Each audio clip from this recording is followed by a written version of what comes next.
Bonsoir, c'est Théo, merci à vous tous d'être présents pour cette toute nouvelle vidéo et ce nouveau point météo. Pour ce point météo, nous allons parler de cette possible tempête encore une fois. Oui, je dis bien possible parce que rien n'est plus sûr, sachant que le modèle GFS à l'heure actuelle où je vous parle ne voit plus de tempête depuis ce matin.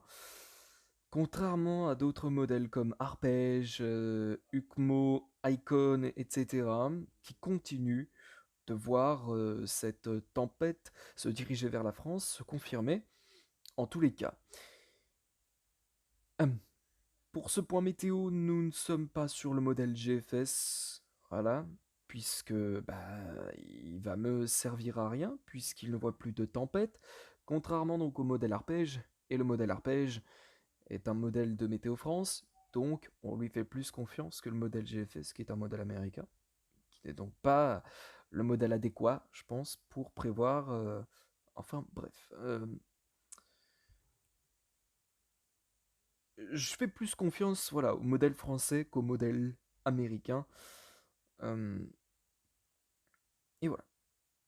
Donc, eh bien, on va tout de suite voir ce qui va se passer au niveau des rafales de vent dans les prochaines heures. Alors déjà, on a un coup de vent qui est annoncé à la suite d'une perturbation samedi, donc un front hein, qui va arriver par l'ouest en donnant des précipitations généralement modérées avec un fort coup de vent. On annonce 80-90 km/h, voire même un peu plus, sur la côte et dans les terres 70-80 km/h.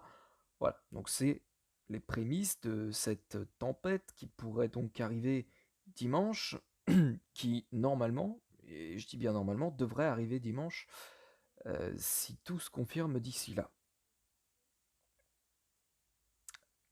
Donc voilà, voilà.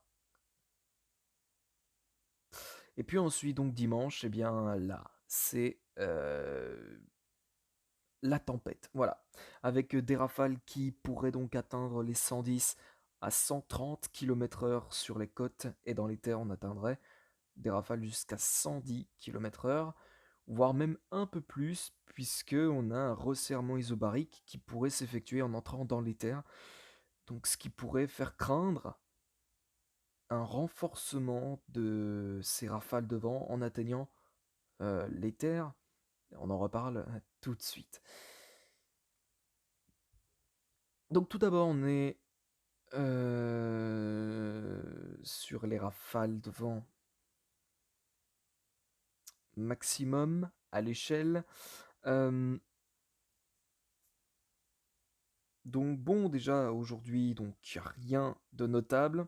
Un petit coup de vent qui est passé malgré tout aujourd'hui sur les côtes normandes avec des rafales qui ont atteint parfois les 80 à 85 km/h.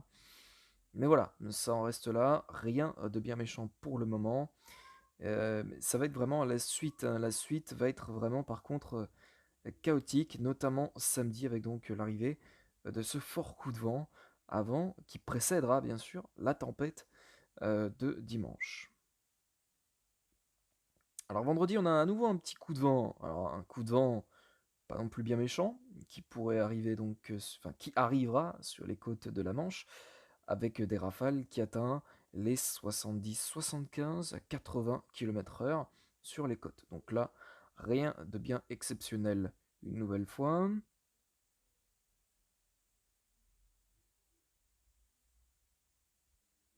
Alors c'est plus vers la côte sud de l'Angleterre que sur la côte que sur la côte bretonne en fait.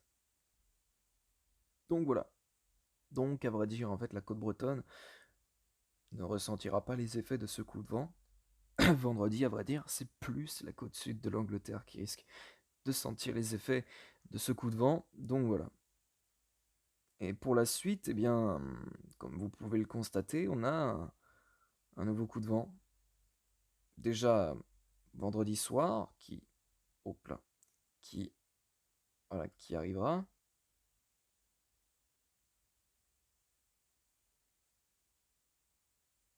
Dès la soirée de vendredi. Alors, sur la côte bretonne, avec des rafales qui, dans la nuit, pourront se renforcer. Un vent qui pourra se renforcer, qui n'atteindra pas le stade de tempête. C'est un coup de vent encore à, à ce stade-là. Des rafales qui atteignent sur la côte bretonne, la pointe bretonne on va dire, dans la nuit de vendredi à samedi, des rafales euh, de 85 à 90 km/h. Rien de bien méchant. Pour le moment, encore une fois, j'ai envie de vous dire. Pour la suite, eh bien, vous pouvez le voir, hein, le vent va continuer de se renforcer en atteignant donc la côte dans l'après-midi. Un renforcement du vent assez rapide, hein, puisque bon, un matin, enfin, je veux dire, samedi matin, on n'atteindra pas non plus des rafales de vent euh, caractéristiques d'un coup de vent, mais sur la côte vendéenne, par exemple, eh bien, en l'espace de quelques heures, on pourrait passer de 40 à 45 km/h jusqu'à 90 85 km/h. Donc, en fait, eh bien, on a un renforcement du vent, rien encore à voir avec une tempête, c'est un coup de vent. Alors ensuite,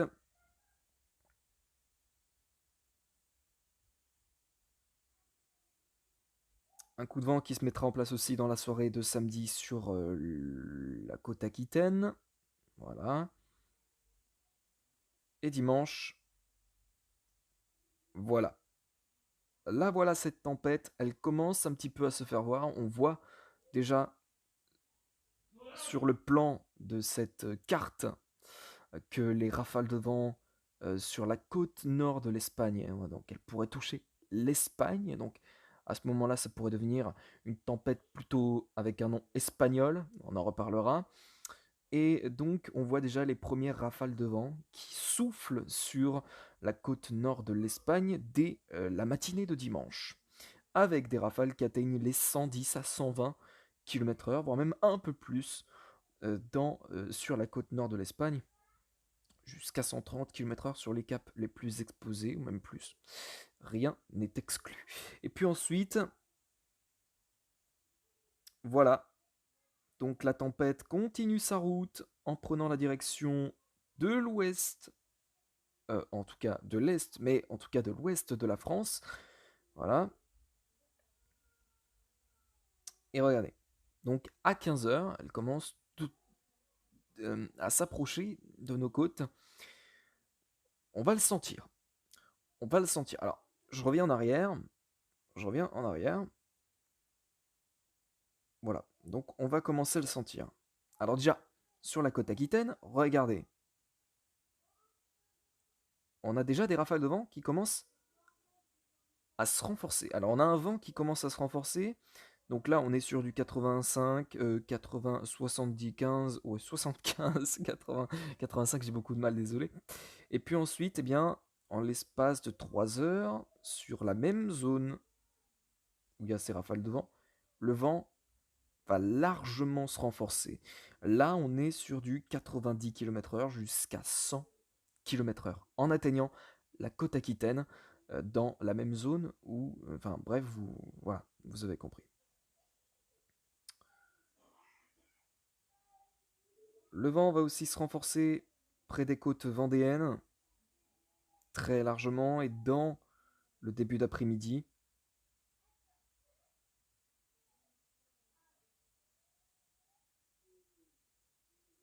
Là voilà, cette tempête, elle commence à toucher nos côtes à 16 heures avec des rafales de vent qui atteignent les 100 à 110, 120, 130 km/h en atteignant par exemple la côte nord vendéenne, des rafales de vent donc qui pourraient atteindre hein, ces valeurs. Mais en entrant dans les terres en tout cas, donc elle va entrer dans les terres, ça c'est sûr et certain, mais elle va entrer dans les terres très rapidement. Et voilà, donc déjà, on voit que le sud de la Vendée pourrait être largement touché par de très fortes rafales de vent. Déjà la côte sud vendéenne pourrait déjà largement bien manger. On voit des rafales et qui selon le modèle arpège sur la côte sud vendéenne atteignent les 120 à 130 km/h, donc des rafales qui sont très très violentes. Et en entrant dans les terres aussi, on note une augmentation des rafales de vent.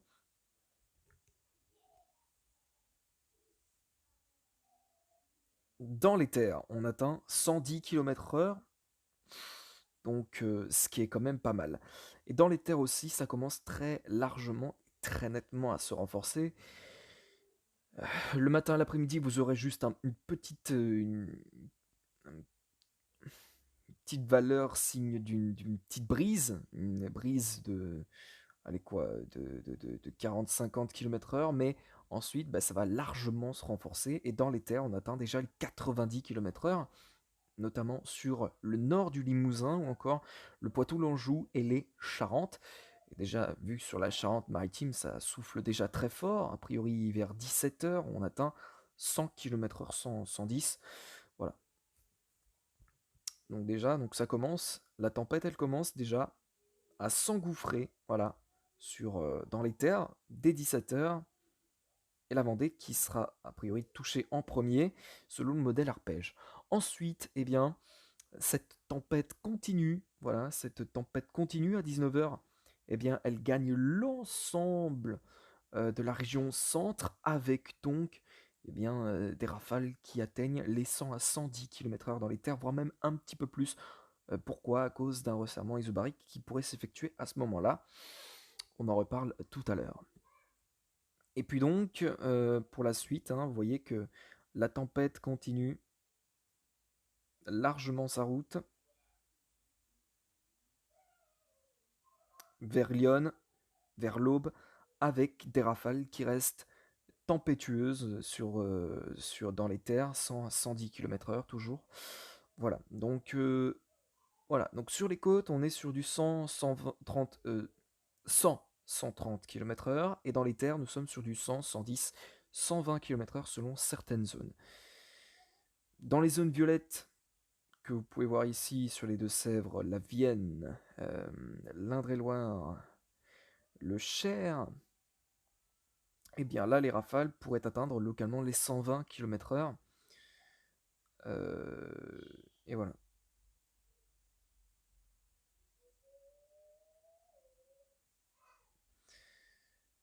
Donc voilà, voilà un petit peu pour résumer cette tempête qui devrait traverser la France dimanche.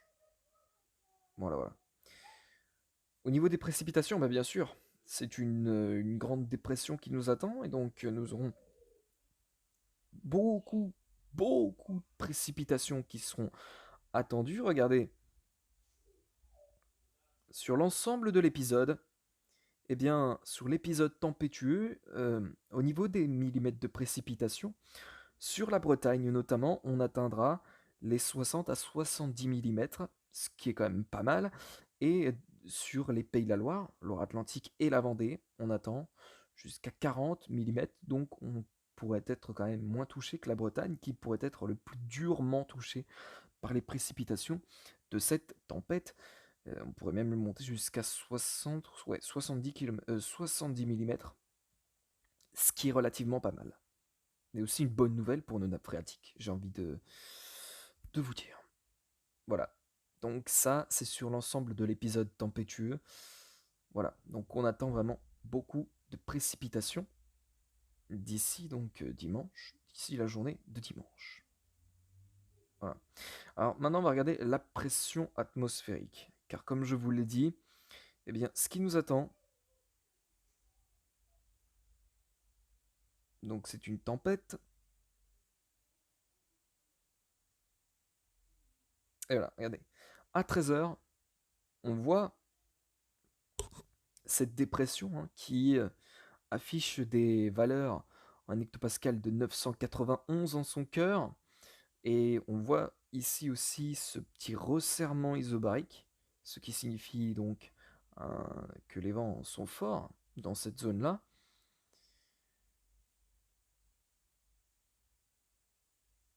Et ici, et ici, et ici, non pas ici. Alors attendez.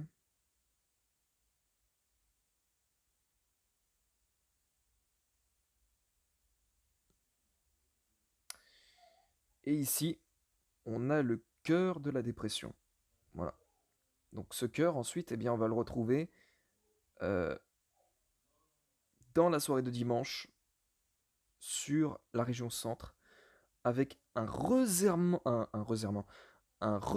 isobarique. Et d'ailleurs, la tempête pourrait continuer à se creuser un petit peu en entrant dans les terres, ce qui est quand même assez rare, puisque dans la logique des choses, une tempête en général euh, s'affaiblit en entrant dans les terres. Là, c'est complètement le contraire de ce qui pourrait se passer, c'est-à-dire qu'on a vraiment un resserrement isobarique énorme avec donc qui pourrait s'effectuer en entrant dans les terres, ce qui aurait pour conséquence de renforcer les vents encore, et justement en atteignant les 120 km/h localement. C'est vraiment ce resserrement isobarique qui pourrait faire augmenter un petit peu les valeurs de rafales de vent sur les régions centre. Et voilà. Donc ce qui est assez paradoxal dans cette situation, c'est qu'en fait, la tempête continue un petit peu de se creuser. Alors, d'accord, euh, c'est pas grand-chose puisque ça baisse, on va dire, d'une mini-pression en hectopascal. On est passé de 991 à 990 au cœur de cette dépression. C'est vrai, hein, c'est pas énorme en soi, mais voilà. Le truc qui est paradoxal, c'est qu'en général, une tempête, généralement, la pression, elle commence à augmenter quand elle entre dans les terres. Et ce qui là n'est pas le cas. Et même, je trouve que le resserrement isobarique, contrairement à, à ce qu'on vient de voir, se resserre de plus en plus. Voilà. Donc, ce qui aura donc pour conséquence, comme je l'ai dit, de, de, de renforcer les vents un peu plus dans les terres. Voilà. Donc, c'est quand même assez énorme. Voilà. Et puis ensuite,